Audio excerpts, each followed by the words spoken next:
Kaylee, are you awake? Even if you're asleep, I hope you'll see this in the morning. I'm up. Tomorrow, Kaylee, could you go alone? I suddenly got some work that came in. I have to go to Miami. Well, that's too bad.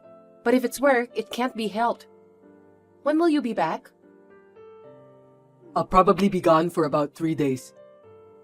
I'll probably be able to come home on Wednesday. I'll bring back some stone crab to make it up to you, okay? I'm not mad at you. It's okay. Anyway, haven't you finished work yet? It's already 10 p.m. You're going on a business trip tomorrow and you're working so late. Stop nagging. I'm already done with work. I'm sending you a message from the cab. Don't start complaining just because I'm late. You're really irritating.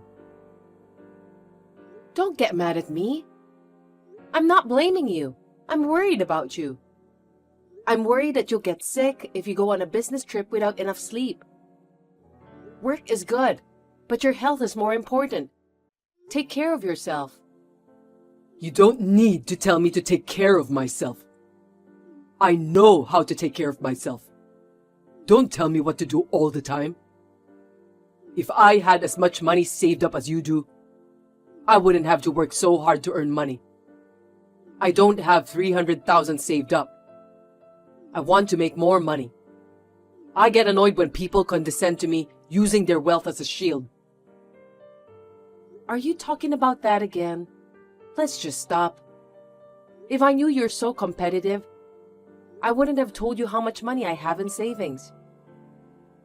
I'm not being competitive, idiot. We've been married for 5 years, right?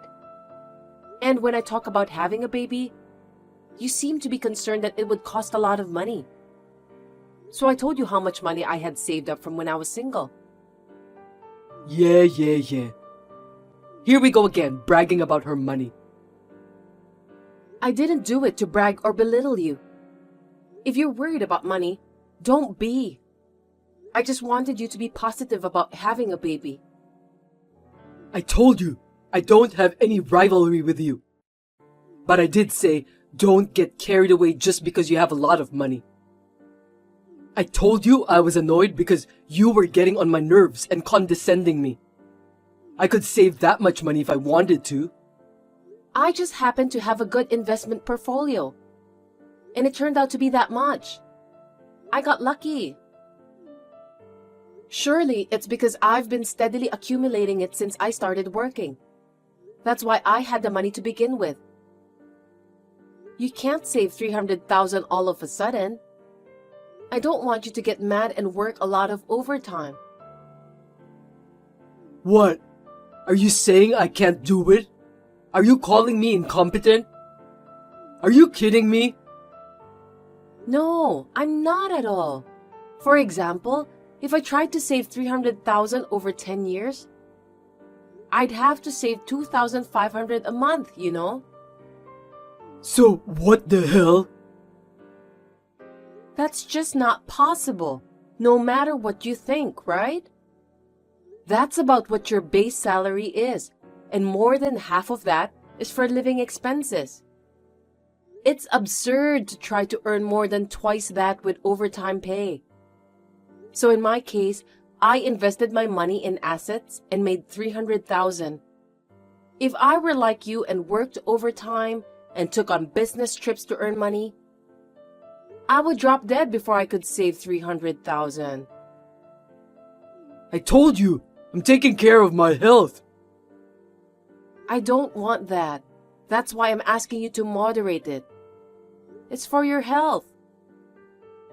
Then why don't you invest my savings? Make my savings into 300,000. If you're going to talk so big about investment management, you can do it, right? I didn't mean to sound like a big shot. Besides, how do you know it will work out that way?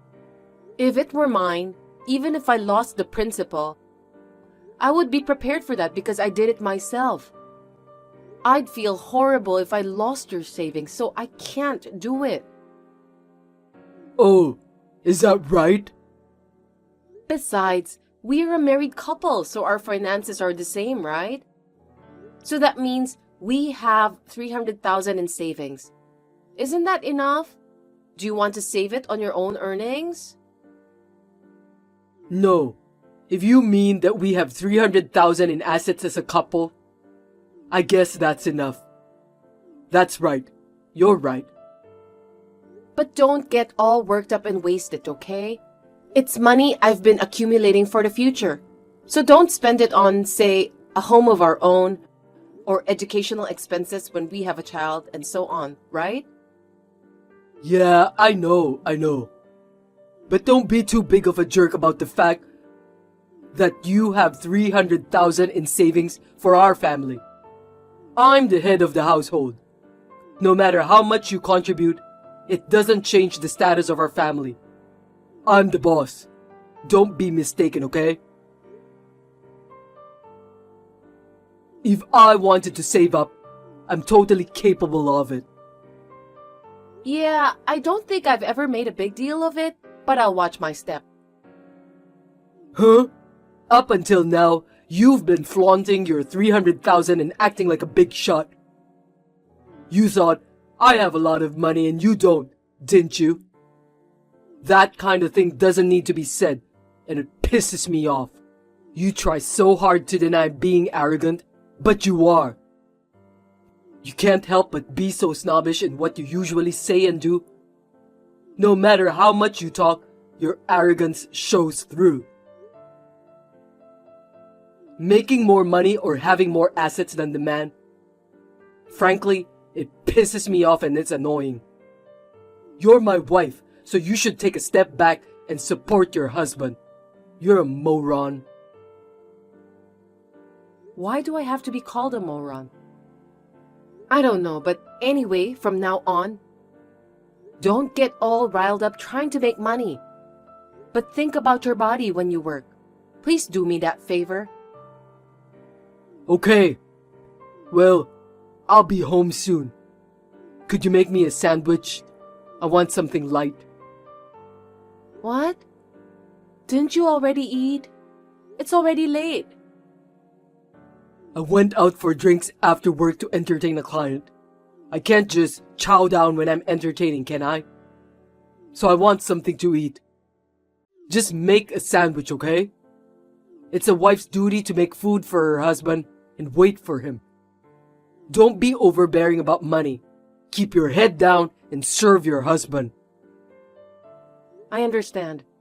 Well then, be careful and come home. Dylan, are you working late again today? I have a meeting with my client's representative in the evening. He's always dragging things on, so I'll probably have to work late. I see.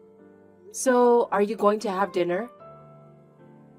As part of the meeting, I'm going to have dinner with the person in charge and some people from the office. I think we're going out for dinner, so you can go ahead and eat. We might start drinking till late. You can go back to sleep in that case. Okay. So a day like that one last week? Did you have a long meeting then too? Yeah, I told you. You don't remember? Your memory's pretty fucked up, huh? You're not that old yet, are you? Your skin is changing too. Your looks are aging, but on the inside you're aging too. And you're beyond redemption.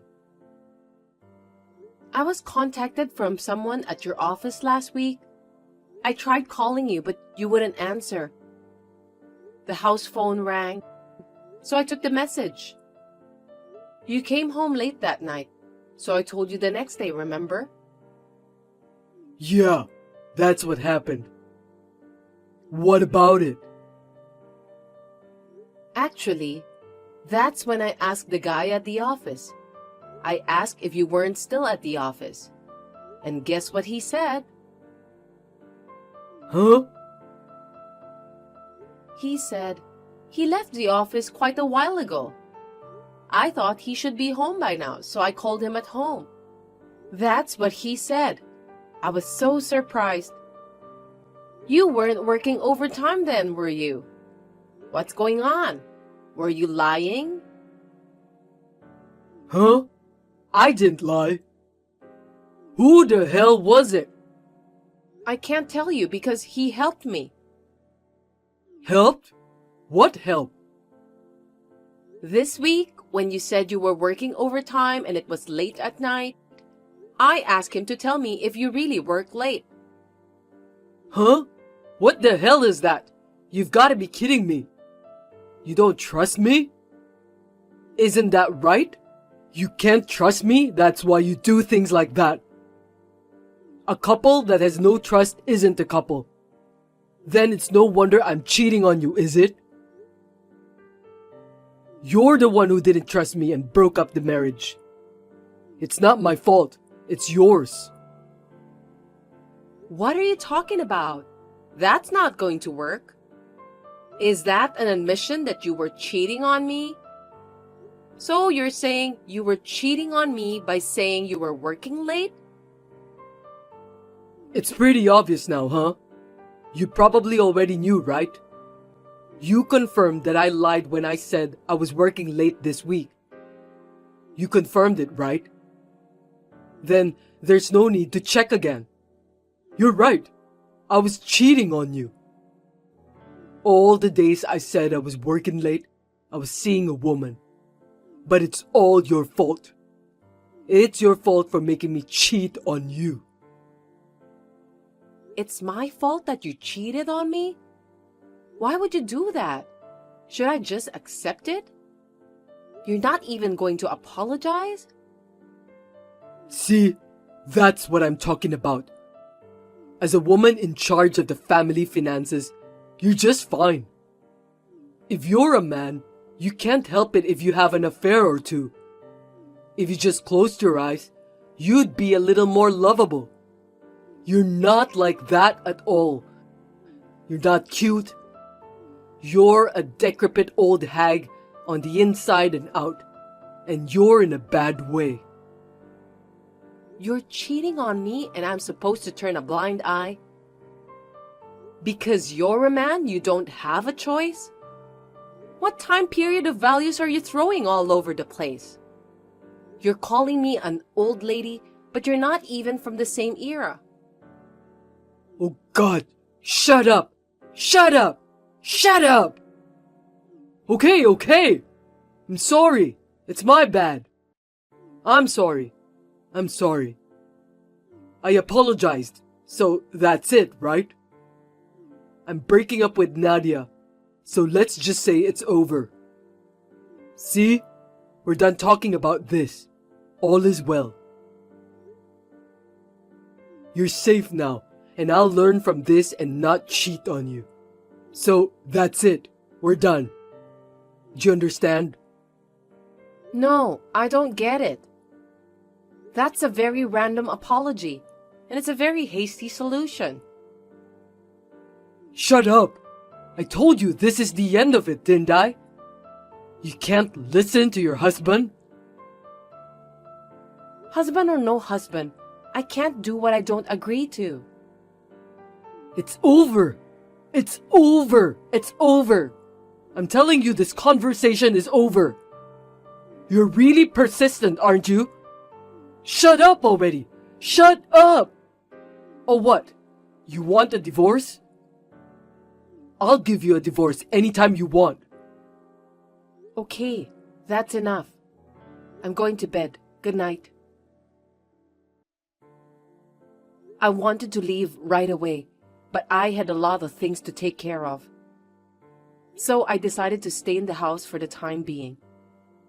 Then, perhaps thinking that he was forgiven, he began to go to see Nadia with impunity.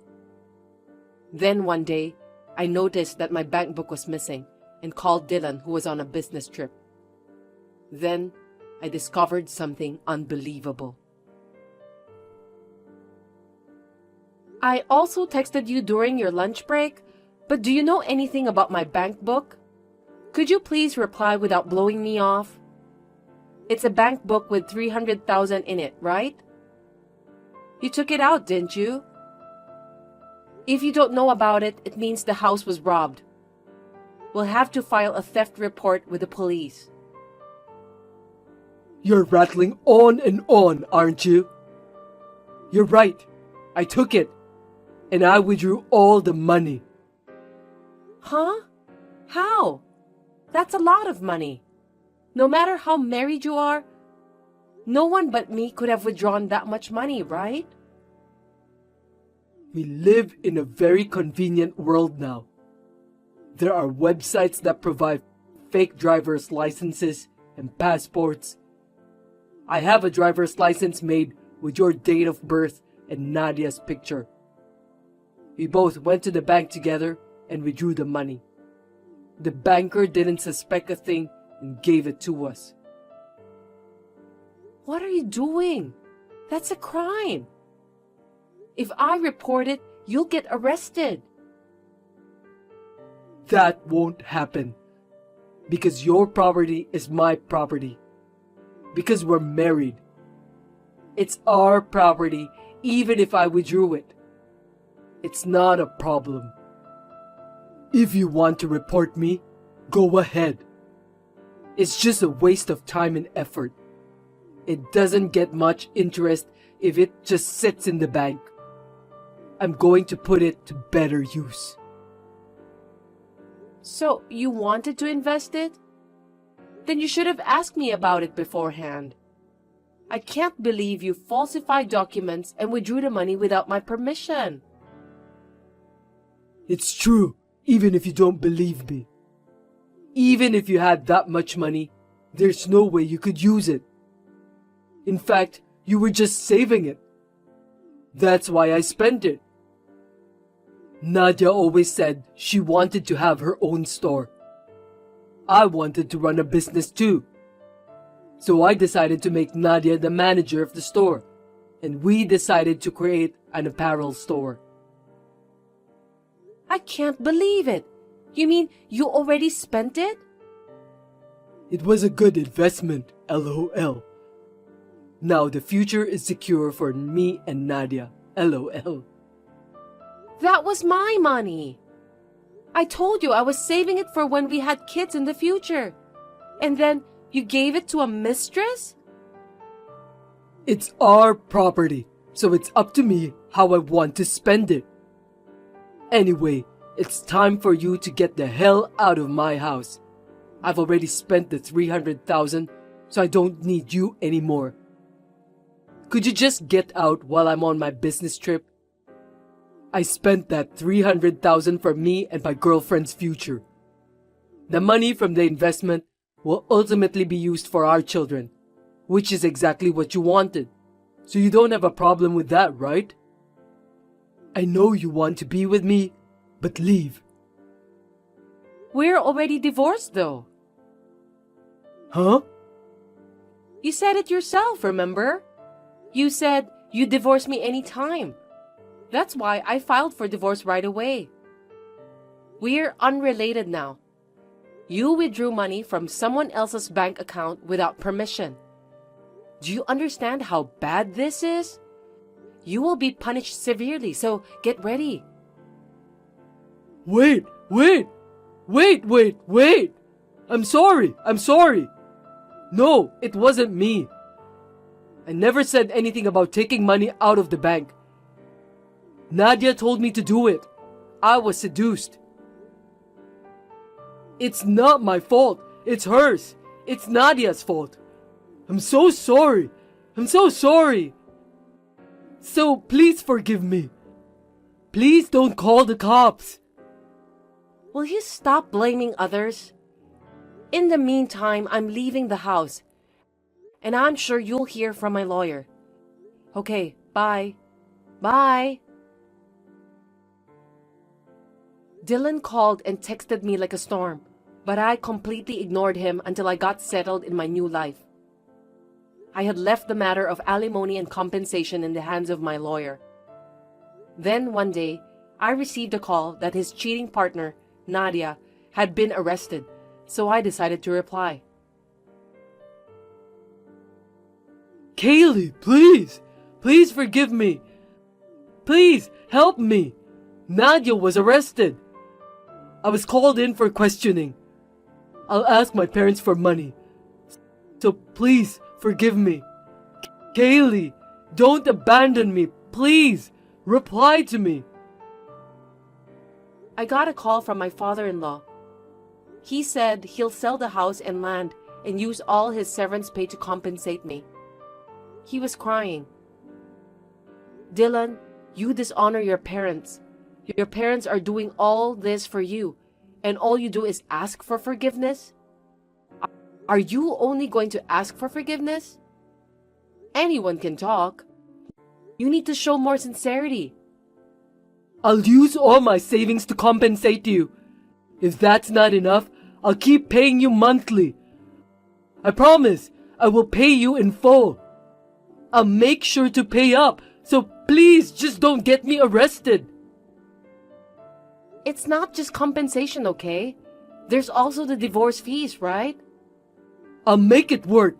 I will pay you even if it takes me the rest of my life. So please, forgive me. If I get arrested, I'll be fired from my company and my life will be over. You've got it all wrong. I'm only asking for compensation and fees. The police are only acting because the bank is accusing you of fraud. Then, no matter how much I apologize to you? Oh no, then what am I supposed to do? I don't know anything about that. Whether or not you'll be prosecuted depends on the interrogation, doesn't it? If that's the case, I'm so sorry. Please tell the bank that Nadia just seduced me. Please, I beg you.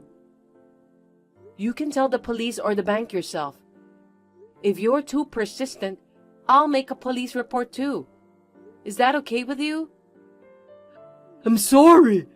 I'm sorry. I'm sorry. I'm so sorry. I'm so sorry. I won't ask you again, so please don't do that. I'm apologizing with such sincerity. Please. So what if you apologized? I never said I'd forgive you if you apologized. I think it's too late to do anything after you've been sued, don't you? At any rate, even if you have to go to jail, you'll pay me when you get out, so brace yourself. I'll make sure you clean up the mess you've made. Okay, bye. Dylan received a suspended sentence, so he escaped jail time. But he had to borrow money to pay the compensation and fees. To repay the debt, he had to work from morning till night, and never had a day off, even on weekends. He is now a wreck, both physically and mentally. On the other hand, I was able to marry a faithful man through a friend. We are expecting a baby next spring, and I am very happy.